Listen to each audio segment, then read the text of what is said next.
तुम्ही असं एखाद्या कुठल्या पार्टीला गेलात, हां. कुठल्या तरी गेट टुगेदरला गेलात, की असं काहीतरी केलंय का डिस्टंट? म्हणजे असं सगळे लोक अरे बापरे, म्हणजे काय असं कसं झालं, गायब केलं किंवा दॅट इज अवर USP. तेच आम्ही करतो. म्हणून लोक आम्हाला भरपूर लोक असे फ्रेंड्स पार्टीला बोलवतात आणि मग आम्हाला कळतं अच्छा याला फुकट जादू बघायची होती म्हणून बोलवलं.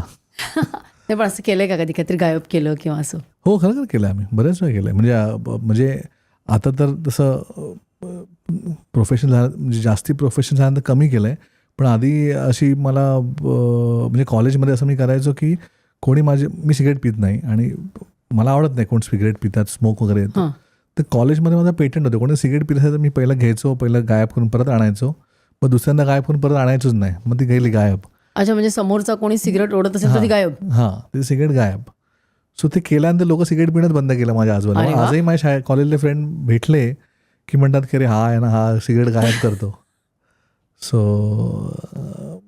सो ते ऑफकोर्स ते आम्ही केलं. आणि त्यानंतर ही सवय होती की लोकांचे मोबाईल काढणे किंवा चावी काढणे गाडीची आणि ती लपून ठेवणे. लोकांना माहीत नसतं ते आणि मग त्याच्यावरती प्रँक करणे. इनफॅक्ट मी एक व्हिडिओ पण मध्ये टाकला होता. एका मित्राचे 2 मोबाईल होते. त्याचा एक मोबाईल त्याला कळलं पण नाही. आम्ही बाहेर गेलो तर गायब केला. तो गेला अर्धा रस्ता. मग त्यांनी फोन केला, अरे मेरा मोबाईल कुठे? मग आम्ही त्याची खेचली भरपूर असं वेगळ्या लँग्वेजमध्ये काहीतरी बोलून घ्या, मोबाईल हँड आहे पाहिजे नाही वेगळं मोबाईल. मग कुठे काय मी येतो हे येतो म्हणणार, असं फुकट नाही आम्हाला पैसे पाहिजे असं तुझा मोबाईल मी घे ठेवला. तर मग इथे मग तिथे तो बिचारा रिक्षाने 2-3 ठिकाणी फिरून आला. मग त्याला कळलं अच्छा माझ्याकडे आहे मोबाईलमध्ये त्याने मोबाईल दिला. सो हे आम्ही केलं. एकदा आम्ही रिक्षावाल्याचं केलं होतं, त्याची चावीच काढून घेतली. मग त्याला रिक्षाच चालू करता येईना. तो म्हणतो माझी चावी मिळत नाही. मग त्याला म्हणणं काढून दिली चावी, ही घे म्हणून. सो असं आम्ही केलं आहे आधी. म्हणजे नॉट नाव, एक 8-10 वर्षापूर्वी असे जोक्स धमाल केले आम्ही.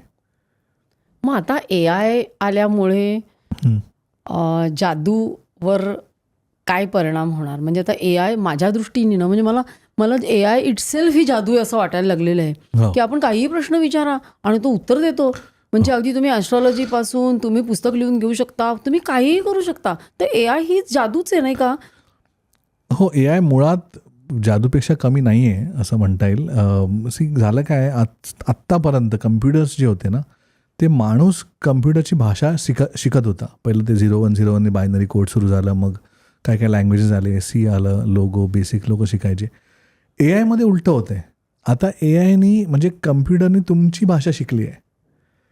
सो आता तुम्हाला फॉर एक्झाम्पल अगेन ChatGPT तुम्ही वापरताना तुम्हाला शिकावं लागत नाही कुठली, तुम्हाला आपल्या भाषेत बोलायचं आहे. तुम्ही टाईप करणार हिंदीमध्ये, मराठीत, इंग्लिश कुठल्याही भाषेत टाईप त्याला कळतं तुम्ही काय बोलताय ते आणि तो उत्तर आपल्या भाषेत देतो आहे. आधी मला आठवतं ते जेव्हा नवीन कम्प्युटर्स होते, आपण ते तो DOS असायचा, Cवरती काही प्रश्न लिहिला की त्याचं उत्तर नसलं की तो एकच उत्तर यायचं, बॅड कमांडर फाईल नेम, हेच ते नेहमी उत्तर असायचं त्याचं. आता असं झालं की त्याच्याकडे सगळी उत्तरं नुसती नाही आहेत, तो आपल्या भाषेत उत्तरं सांगतो आहे.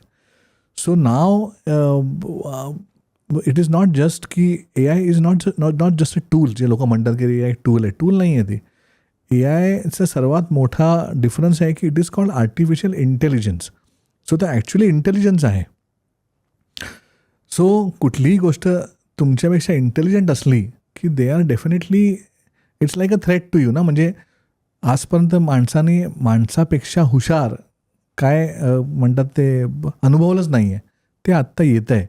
So of course I think AI जादूच्याही पलीकडे आहे की मला वाटतं आपल्याला माहिती नाही आहे की ते कुठपर्यंत आहे, काय होणार आहे पुढे आणि कसं बदलणार आहे जगाला, किंवा बदलते ऑलरेडी. आपल्याची कल्पना नाही आहे, पण I think it is happening. He clip शेवटपर्यंत बघितल्याबद्दल खूप खूप धन्यवाद. संपूर्ण एपिसोड बघण्यासाठी खाली दिलेल्या लिंकवर क्लिक करा आणि सर्व काही चॅनलला सबस्क्राईब करायला विसरू नका.